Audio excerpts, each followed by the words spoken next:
Then next weekend we'll be in Belfast for another, as Carl Frampton looks to replicate his big night last September. From Belfast, Northern Ireland, Carl Frampton.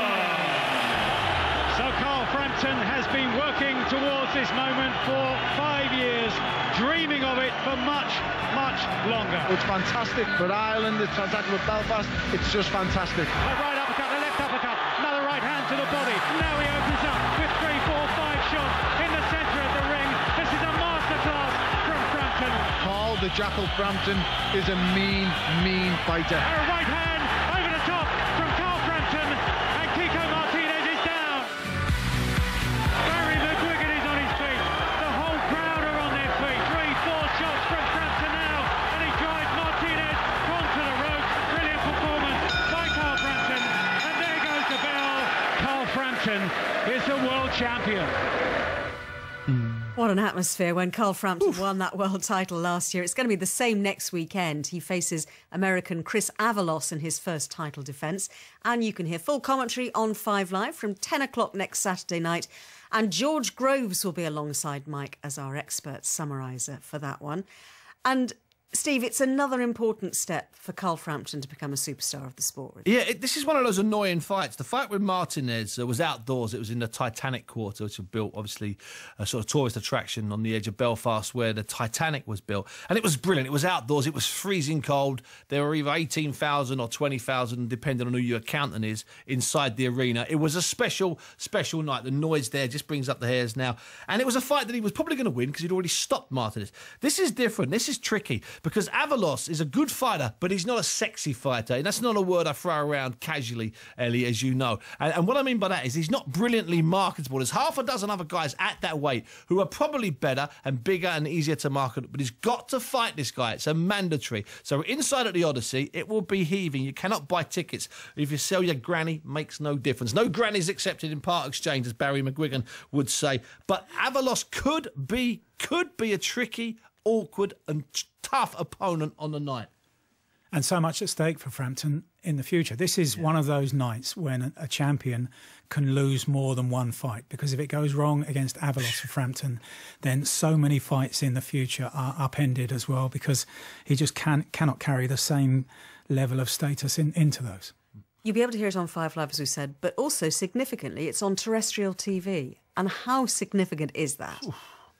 Yeah, I think this is a fascinating move, because there has been boxing for the last half a dozen years on terrestrial television on Channel 5, but this is on, this is on one of the big channels. When you talk to people about watching boxing on Channel 5, they really have to search out for the channel. But on ITV, it's such a regular part of everybody's consumer diet that this is a huge move on a Saturday night as well, up against Match of the Day. So I think that will be interesting in terms of the immediate audience figures. But this is a colossal step. But is it just the one step, or is this the start of a trend? That's what we're all waiting to see. Well, it has to be the start of a trend. And if Carl Frampton were to do a 7 or 8 round job on this guy, and Barry McGuigan gets in the ring and does his little jig, and Michael Buffer, the MC's there, costing $20,000 quid, and it becomes an event, it will become regular. In fact, Channel 5 have been showing boxing, as Mike says, 5 or 6 years.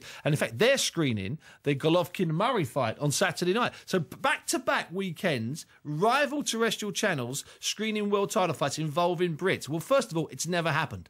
It's never happened. The Beeb have never shown a world title fight, and then a week later, the ITV, never. They may have both shown a world title fight in the same year, which I'm not even sure they've even done that, to be honest with you, Mike. But they've never shown there's never been 2 live back-to-back world title fights on rival terrestrial channels. It has never happened in British boxing. But how does that work financially? Because clearly the big fights make massive amounts from pay-per-view, and of course that then feeds into the massive purses.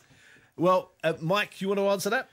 Well, this is one of the issues and one of the reasons that terrestrial TV stepped aside in the first place. Because once these fighters, whether it's Frampton or in the United States, Floyd Mayweather, reach a certain status, the only way to pay them the kind of money that they can get by pay-per-view elsewhere is to go that way. So, You know, there was talk some time ago, at the time when ITV got back into boxing, when Joe Calzaghe was world champion in the mid-2000s, there was talk then that ITV were looking at the prospect of having their own pay-per-view channel. But that is the only way to get the biggest of the big fights these days, because there is no other way of finding the purses that the boxers will get from elsewhere. And this is happening in the States as well. Yes, there's a situation in America. There's a very famous and very mysterious, infamous, I suppose, manager agent called Al Heyman. Used to work in the music industry, and he's managed to pull a deal off where there could be up to 87, which is a bizarre figure. 87. I suppose it's 29 fights a year now. I've said that. It's 87 fights over 3 years. Not so. Hey, wipe that out. Not so strange. Well, hey, look, if you can't multiply by 27, really, exactly. I mean, it's understandable. 87 fights over 3 years. So that's how you get 29. 29.